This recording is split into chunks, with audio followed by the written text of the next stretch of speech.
Konnichiwa semuanya, saya Hiroki Kato dan kita ketemu di Hiro Monolog. Di video kemarin ada sebuah komen yang seperti ini dari Rian Arya. Hiro-san, penasaran banget gimana menurut warga Jepang di sana terhadap angka kelahiran di sana yang semakin menurun. Karena sejauh ini di Jepang semakin banyak aja perkawinan campuran antar ras di sana. Gimana sikap pemerintah Jepang sana terhadap pernikahan campuran antar negara? Ada ketakutan nggak sih terhadap pudarnya nasionalisme dan hilangnya budaya Jepang itu sendiri? Semoga cepat sembuh pileknya. Terima kasih. Dan juga ada dari Yui Coffee. Untuk mengurangi penurunan populasi warga negaranya, mungkin pemerintah Jepang bisa memberikan subsidi khusus kepada rakyatnya yang mau menikah dan memiliki anak. Dan ada yang jawaban dari JS, udah ada nggak laku subsidinya, katanya. Dan juga ada yang komen, sudah dilakuin percuma, yang menjadi masalahnya itu work culture Jepang yang toxic, kerja lebih dari 8 jam, wajar kalau banyak orang Jepang capek, stres, dan jarang ngewe, bebas berpikir. Nah, seperti itu komen-komennya. Karena kemarin di video sebelumnya aku ceritain tentang warga Jepang itu belum tentu menyambut baik turis dari luar negeri gitu kan. Di dalam video itu aku ceritain tentang populasi Jepang itu setiap tahun berkurang. Jadi banyak yang respon untuk terhadap masalah itu. Jadi hari ini aku pengen bahas tentang kelahiran di Jepang, penurunan populasi warga negara, dan juga angka kelahirannya lagi menurun gitu ya. Tapi untuk Hiro Monolog ini nggak mungkin aku bisa ceritain semuanya dalam satu video karena itu durasinya terlalu panjang. Jadi coba untuk video kali ini coba kita lihat angka-angkanya secara konkret ya. Karena kalau nggak ada angka-angka kita nggak bisa nih, cuma image doang kan nggak bisa bahas tentang angka kelahiran nih. Coba kita lihat jumlah kelahiran tahun 2021 di Jepang. Kalian tebak kira-kira berapa? Kalian tahu nggak sih di dalam satu tahun angka kelahiran di Indonesia itu berapa? Angka Indonesia dulu kali ya, supaya kalian bisa bandingin. Oke, kira-kira aja ya Indonesia ya. Kalau di Indonesia itu setiap tahun kira-kira 4.800.000 anak itu baru lahir dalam satu tahun. 4.800.000. Dan kata berita sih, selama pandemi ini angka kelahirannya cenderung naik. Karena banyak yang work from home, tidak bisa keluar dari rumah, tidak bisa main di luar. Jadinya yang bisa lakukan di rumah itu hanya ngewe. Ini video edukasi nih, gimana nih pemilihan katanya. Gara-gara itu tadi yang komen siapa namanya tadi, bebas berpikir ya, dia yang pakai kata ngewe jadi gini. Ya pokoknya selama pandemi ini katanya di Indonesia angka kelahirannya naik. Dan sebaliknya kalau di Jepang selama 2 tahun ini angka cerainya yang naik. Karena selama ini mereka itu jarang di rumah. Kalau misalnya suaminya kerja di luar, jarang di rumah, jadi antara suami dan istri nggak berkonflik. Tapi selama pandemi ini work from home, tidak bisa keluar dari rumah, akhirnya banyak yang berantem. Kurang komunikasi apa gimana ya kurang tahu, banyak yang cerai, malah angka cerainya yang naik. Kalau Indonesia angka kelahirannya yang naik, luar biasa kalian itu memang. Oke. Dan sekitar 4.800.000 anak baru lahir dalam satu tahun. Kalau di Jepang berapa? Ayo coba tebak. Kalau Jepang berapa? Tahun 2021 menurut data 840 80.2.897 orang. 840.2.897 orang tahun 2021. Ini dibanding tahun sebelumnya, tahun 2020, hampir minus 30.000 orang. 3,4% berkurang daripada tahun sebelumnya. Dan 6 tahun berturut-turut berkurang terus angka kelahirannya. Wow. For your info, tahun 2021 angka kematian, angka meninggal itu 1.450.2.289 orang. Wow. Tadi angka kelahirannya 840.000 sekian. Yang angka kematian 1.450.000 sekian. Berarti hampir 600.000 lebih orang populasi berkurang dalam 1 tahun. 600.000, lumayan loh. Satu kota, populasi satu kota hilang dalam 1 tahun. Nah, segitu krisis sebenarnya.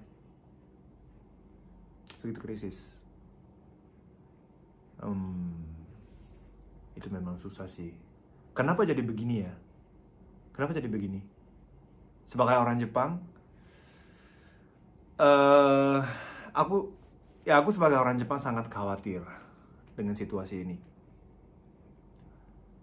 Karena ya kalau lihat dari angka kelahiran dan angka kematian yang seperti ini, yang selisihnya 600.000 lebih, itu tahun ke tahun semakin berkurang populasinya dan akhirnya punah dong.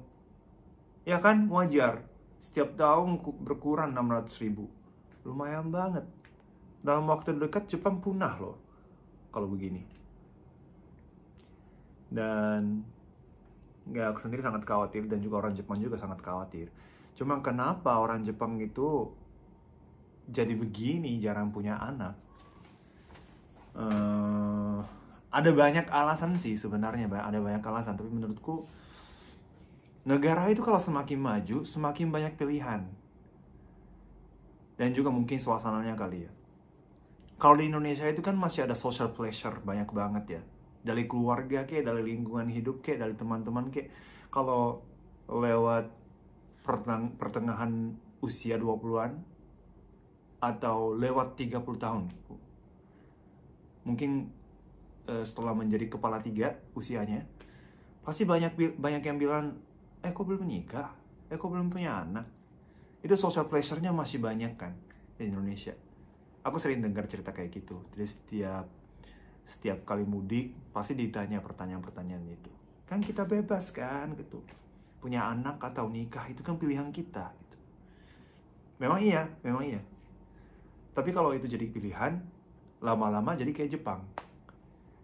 Indonesia juga kalau nggak ada social pressure kayak gitu ya lama-lama itu kayak jadi Jepang. Tapi itu sisi positif kan sebenarnya. Kalau kita manusia itu semuanya punya pilihan, terutama perempuan.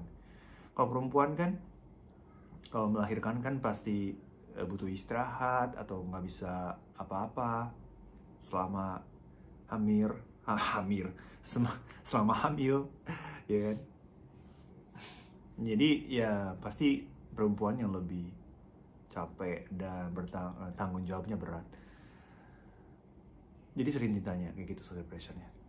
Tapi kalau terlepas dari social pressure itu, kan itu hal baik sebenarnya. Cuma kalau lihat dari angka kelahiran, kalau nggak ada social pressure kayak gitu ya negara Jepang sekarang, sebenarnya di kampung-kampung, kalau selain kota-kota besar yang orang Jepang yang tinggal di kampung, desa, itu masih ada social pressure sih, menurutku ya. Karena sepupu-sepupuku itu tinggal di ala desa dan kampung, dan mereka itu masing-masing punya anak hampir 3. Iya, sepupuku itu banyak yang perempuan. Dan mereka rata-rata punya 2 atau 3 anak. Yang mengasuh 2 atau 3 anak. Karena ya mereka juga nikahnya cepat juga dan juga lahirnya juga cepat. Pertengahan 20-an tuh udah lahir anak pertama gitu kan. Awal 20-an tuh ada yang nikah gitu. Karena di kampung desa itu masih ada social pressure satu, dan juga memang banyak yang cepat nikah gitu. Tapi kalau semakin ke kota, semakin lambat nikah dan punya anak. Kenapa? Karena semakin banyak pilihannya, semakin banyak kegiatannya, semakin banyak kerjanya. Menurutku, yang seperti ada di komen video sebelumnya yang kayak angka kelahirannya turun karena terlalu sibuk, kerja lebih dari 8 jam segala macam, itu nggak gitu ngaruh sih menurutku ya. Karena kerja keras 8 jam juga masih ada waktu ruang. Dan juga masih ada kesempatan untuk nikah dan punya anak. Masalahnya bukan itu. Masalahnya karena semakin banyak pilihan yang lebih menarik daripada punya anak. Jadi tujuan hidup atau sesuatu yang membuat dia bahagia itu belum tentu punya anak. Nah, orang Jepang itu banyak yang mikirnya gitu. Bentuk kebahagiaan itu belum tentu, belum pasti, belum tentu yang image yang kita punya keluarga dan juga punya anak. Lebih banyak yang percaya hidup dengan pekerjaan atau kerja keras, atau melakukan kegiatan yang dia pengen lakuin di dalam hidup, itu yang membuat lebih bahagia orang itu. Bagi dia itu lebih membuat dia bahagia. Banyak yang mikirnya gitu. Nah, kalau kita lihat angka kelahiran atau persenan kelahiran di dunia, yang ranking atas-atas itu kebanyakan negara-negara Afrika. Kalau Indonesia itu masih ini sih, persenan kelahirannya nggak begitu tinggi sebenarnya. 2,3%. 2,3%. Jadi satu perempuan tuh rata-rata punya 2 anak lebih gitu. Urutan 92 di seluruh negara Indonesia itu 2,3. Kalau Jepang itu urutan 191. Angka persenan kelahirannya 1,4. Jadi satu perempuan ya kalau melahirkan yang 1 anak lebih dikit. Ada yang 2, ada yang 1. Gitu. Ya rata-rata ya ini persenannya. Ya jadi ya makin banyak pilihan ya makin susah untuk nikah. Kalau Jepang itu ya, kalau terutama di Tokyo, karena aku lahir besar di Tokyo, lahir di Ibaraki besar di Tokyo, usia 30 tahun itu masih muda. Dan kalau ada yang nikah di usia 30, pas 30 juga, oh nikah cepat ya. Image-nya itu tergantung situasi, tergantung lingkungannya sih, tapi cuma di lingkungan aku itu usia 30 tuh masih muda. Ya pertengahan 30-an tuh masih udah mulai ada yang nikah gitu. Ya sebenarnya ada gelombang pertama dan gelombang kedua. Gelombang pertama itu sebelum 30 udah mau nikah. Itu gelombang pertama. Tapi setelah lewat usia 35 tahun lah kira-kira, itu gelombang kedua. Jadi sebelum usia 40 mereka mau nikah. Tapi kalau nggak nikah sampai usia 40 ke atas juga nggak begitu aneh tuh di Jepang. Udah banyak yang begitu. Nah, otomatis angka kelahirannya juga turun ya, pasti. Karena semakin banyak pilihan, menurutku ya. Dan juga situasi mengasuh anak itu sangat kejam menurutku. Tapi itu kita ceritain di video berikutnya kali ya, atau video-video lainnya kali ya. Nah, untuk hari ini kita coba lihat angka-angkanya, kelahirannya kayak gimana. Dan salah satu alasan terbesar menurutku itu terlalu banyak pilihan selain punya anak dan keluarga. Menurut kalian gimana kalau di Indonesia, kalau di Jepang? Mungkin teman-teman yang pernah tinggal di Jepang silahkan nulis di komen. Dan juga teman-teman Indonesia yang belum pernah ke Jepang juga, kalau tahu situasi Jepang yang seperti ini, kalian merasa kayak gimana? Tolong nulis di komen, chat komen, dan aku coba baca semuanya. Dan aku bahas di video berikutnya atau video berikutnya. Oke? Terima kasih teman-teman udah nonton video ini. Jangan lupa kasih komen atau like. Kalau suka, subscribe boleh juga. Dan jangan lupa juga nonton video single terbaru aku, video lirik single terbaru aku, judulnya 39, bacanya Thank You. Terima kasih banyak, sampai bertemu lagi di video berikutnya. Bye-bye.